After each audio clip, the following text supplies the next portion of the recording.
a flame and a spear, and so there's a flame. And oftentimes this is associated to the flame of passion. I don't know if this is the same flame that the Father is talking about in this speech. He says, in your place, if there is pain, nurse it. And if there is a flame, don't snuff it out. Don't be brutal with it. So what he's saying is that love ignites this flame. And it's your job in your life to tend to that flame, to nurture that flame, to protect and to care for that flame. It's not the heart that he's talking about here. It's the flame. And there's a difference. Okay? So he says, in your place, if there is pain, nurse it. He's saying, don't heal it, nurse it. And if there is a flame, if you're feeling a heart aflame, don't snuff it out. And don't be brutal with it. Don't get down on yourself. Withdrawal can be a terrible thing when it keeps us awake at night. Okay? Withdrawal into yourself, keeping yourself awake at night with regret, with recrimination. Withdrawal can be a terrible thing. One of the signs of that withdrawal is that it keeps you awake at night with recrimination or with regret. So withdrawal can be a terrible thing. Watching others forget us sooner than we'd want to be forgotten. What a beautiful line. Watching others forget us sooner than we'd want to be forgotten is no better. So this is not a casual thing, that he's talking about. What he's talking about is the pain, and he's talking about sitting with the pain, not to withdraw from it. And that hurts when we see people that we had that summer romance forget us sooner than we'd want to be forgotten. That hurts. We might be angry, that we might feel an injustice. He said, yes.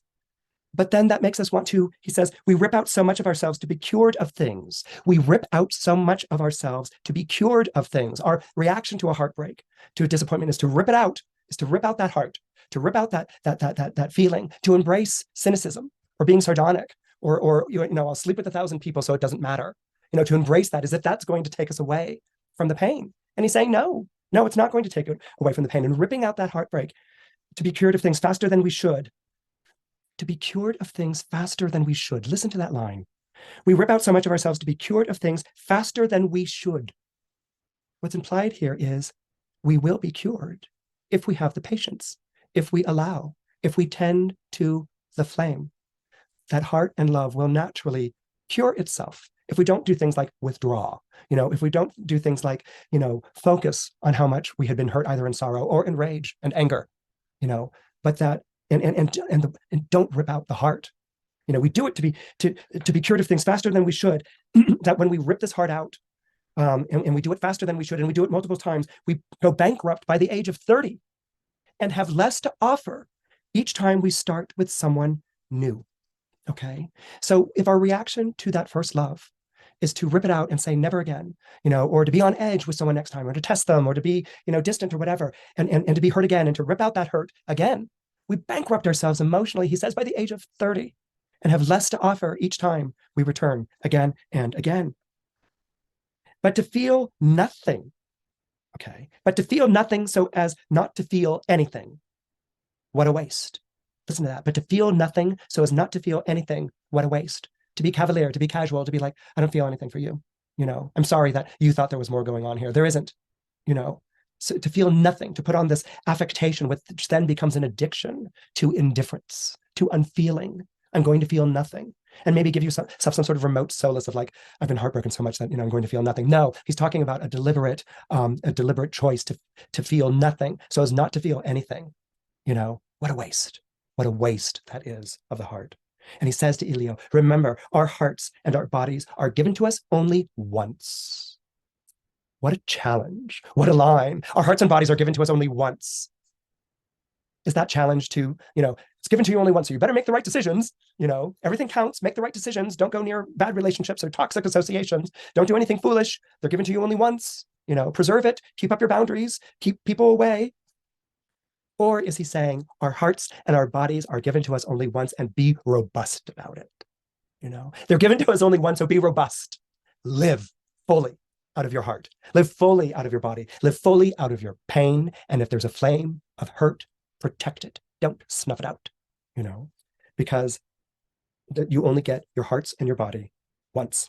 Most of us can't help but live as though we've got two lives to live. One is the mock-up, the other the finished version. That's fascinating. One is the mock-up, the other the finished version. You can think of, for instance, Praxiteles, the beautiful statues that we only have the replicas of. you know? And he's actually kind of talking here in a little bit about that, or at least he's talking about the process of replication. You get the mock-up, the version of your life that you're trying to make the best life, and then you get the life the finished version, which is the life that you come to recognize only at the end of your life, right? The finished version. It's like, you get the life that you're making up as you go along, and then you get the life that you recognize at the end of your life, and you say, that was my life. Okay, so you can have a replica life, or you can have a life that's in continual process, and then there's the summation of your life. And then he says, and then there are all those versions in between. I think he's actually talking about mock-up as the idea you have of yourself, and then what you end up with, because all of those versions in between are the process. It's the process of your life, And he says, but there's only one. There's only one life. There's only one.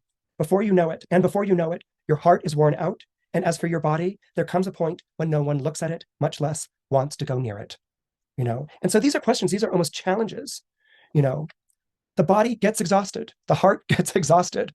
There's all these things that your body and your heart are going to go through in your life, he says, and there's going to come a point when your heart is worn out and no one wants to look at your body. But he's saying to Elio, in where you are right now in your life, and he says, right now, there's sorrow. That's the next line. He says to Elio, where you are right now in your life, right now, there's sorrow, And this is the marvelous. I don't envy the pain, but I envy you, the pain. As a parent, I don't envy the pain, my child, but I envy you, the pain, because that pain is what makes life alive. And of course, in that pain, we have Mars. Mars is passion. The word passion comes from the idea of the passion of Christ, the suffering of Christ, the 3 days from Last Supper to the crucifix. Yes, passion comes from there. It has a religious origin, and it's the suffering. And so with Mars, what you have is the suffering. It's the suffering heart. It's the suffering heart of a heart that feels, and a heart that loves, and a heart that is vital and that is vibrant. And that is the heart that Venus in Aries stands for. And that's what I want you to keep in mind as long as Venus is in Aries, which is from February 20th until March 16th. Did you know there's a whole universe that you can unlock with so-called minor aspects? Most astrologers don't even use them.